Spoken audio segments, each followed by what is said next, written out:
Hello and welcome everybody to my breakdown of the ending of the movie Enemy at the Gates. This movie is about a Soviet sniper during World War II called Vasily Zaitsev, which became a Soviet hero during the Battle of Stalingrad. Vasily got famous for his sniper skills during the raging Battle of Stalingrad, and now he must take down a German sniper which is hunting him down all this time. Spoiler warning, since I will be breaking down the very ending of the movie and there's gonna be a bunch of spoilers, so if you want to watch the movie, go watch it before you watch this video.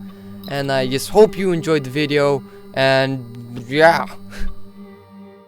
So this breakdown is beginning with the little boy Sasha going through the pipe to find Erwin Kong, the German sniper. Sasha works as a double spy against Erwin. However, Exactly where to find me. Don't you think that's strange? here we see some foreshadowing when Erwin is holding Sasha at the neck. Very subtle, but a nice added detail. Take note how positive and calm Erwin is. He is like this when he talks with Sasha before. More subtle foreshadowing with the pipe thingy, and it might be hard to pick it up, but it leaves you wondering what's gonna happen to Sasha. Now we pick up from that suspense moment to let down on a love scene. We see these two characters, Vasily and Tanya, get closer, and Vasily told some of his deeper thoughts and feelings towards Tanya. He also uses that line that she used about a minute ago. Some romantic stuff. What's our story? Like a pig.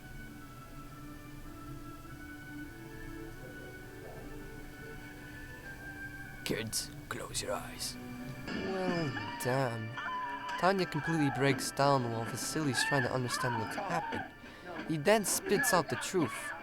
Promises are made and now the stakes has risen on top of him. Not only does Vasily have to kill Erwin to show off to the nation and to protect his life, but also for the revenge for Erwin killing Sasha. He also promises to Tanya to get Erwin's gun. It's all good. We get a bigger picture of what's going on with these shots of a brutal battle going on. Stalingrad is falling to the Germans. Denislav, or the guy in the glasses, goes to Tanya's and Sasha's mother. They lie to her that Sasha has betrayed to the Germans, and this is much better than saying the truth that he did die. She would have had a breakdown like Tanya did before. He's gone over to the Germans. He's betrayed his country. He's with the enemy now. He won't be coming back. Tanya and Denislav's hands connect, and this is a big deal to him since he loves her, but she only loves Vasily, the Russian sniper. I shouldn't be saying this, Comrade Commissar, but maybe it's for the best. If the Germans have won, he'll be safe. I know it's wrong, but perhaps he's made the right choice. Now we see the mother even agrees with her son's choice. Honestly, is not the #1 policy. Crap, another one down.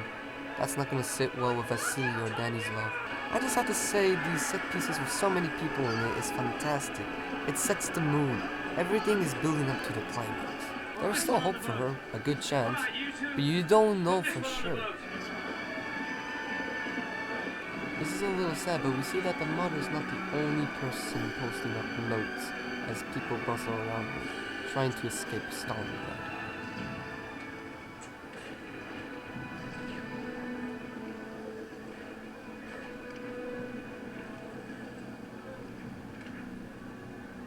Denislav now joined Vasily in this battlefield, like in the very beginning of the movie. They both have to be quiet, and yet again Vasily is the hero here, while Denislav lies in his shadow. Where's the Major? A few inches from your face. That info is needed for Denislav. Little plot holes like that can be looked over, so look out for them when you are writing your scripts. Sasha is there to remind him what he has to do. Man will always be man. There is no new man. We tried so hard to create a society that was equal, where there'd be nothing to envy your neighbor. But there's always something to envy. A smile, a friendship, something you don't have and want to appropriate. In this world, even a Soviet one, there will always be rich and poor. Rich in gifts. Poor in gifts. Rich in love. Poor in love. Denislav's thoughts of communism and his jealousy of Vasily's and Tanya's love is released to Vasily. This was Denislav's struggle, a semi-internal one while Vasily faced an external one. He hints a lot about him loving Tanya, but he never says it out loud. He feels defeated.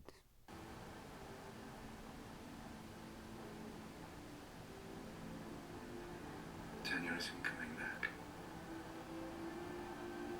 She's dead, Vasily. Denislav told Vasily that Tanya is dead, but he didn't tell the mother Sasha is dead. Vasily can take this though. Better for him to know the truth than a lie, but still hard to take. I don't think she saw it coming. She was on her way back to you. That's a lie, and she wasn't coming back. Denislav is trying to make Vasily feel better. Let me do one last thing. Something useful for a change.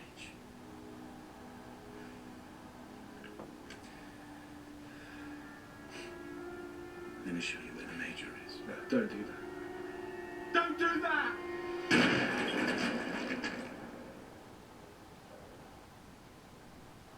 All of Vasily's close friends are dead. The stakes are stacked up. This is the breaking point for him. Tanya's and Denislav's death. Erwin waits a bit to see if Vasily is dead, and he thinks that he killed Vasily, but he actually killed Denislav. This whole movie you always see the two snipers hiding, and now they are both in the open. But Vasily got him.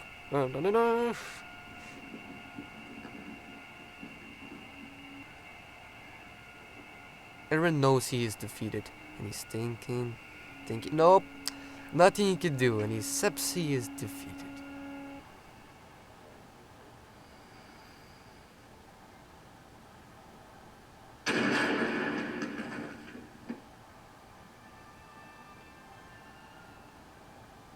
Vasily gives Denislav's Erwin's sniper rifle in his arms because Denislav was his friend and he was the one to expose Erwin so Vasily could kill him.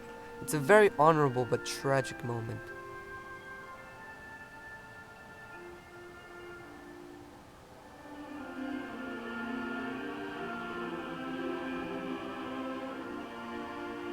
This statue in Stalingrad is when Vasily and Denislav first met accidentally.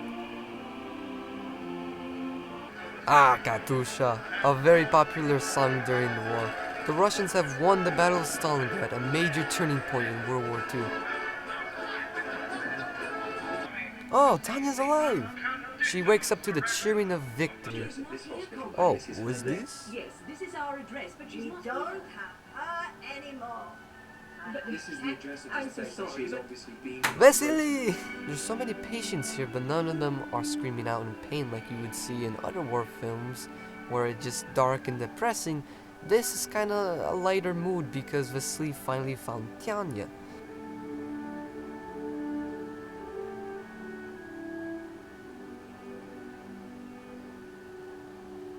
I love this last wide shot. Vasily sits down to look at Tanya and she does the same. No close-ups needed in this one. It ends so happily.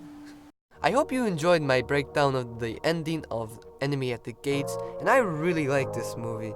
Reviews on it say that it was pretty mediocre, but that shouldn't matter in deciding how you feel about the movie. So yes, Vasily was a real person, but Erwin's existence is debatable. We don't know if he's alive or not, but that doesn't matter because it's a really good story. If you want to watch another movie about the Battle of Stalingrad, a great movie is called, well, Stalingrad. And in this case, it's in the eyes of the Germans, and I believe this film is much more realistic portrayal of Stalingrad and World War II and just war in general than Enemy at the Gates. So I think that's a much better movie. So I think I would recommend you watch it. It's one of my favorite movies and it's really great. Keep in mind this is a foreign film, so if you can't speak the language, well then you just gotta find a version with English subtitles. But yeah, it's a great movie. So thank you so much for watching my video, and there'll be more breakdowns in the future.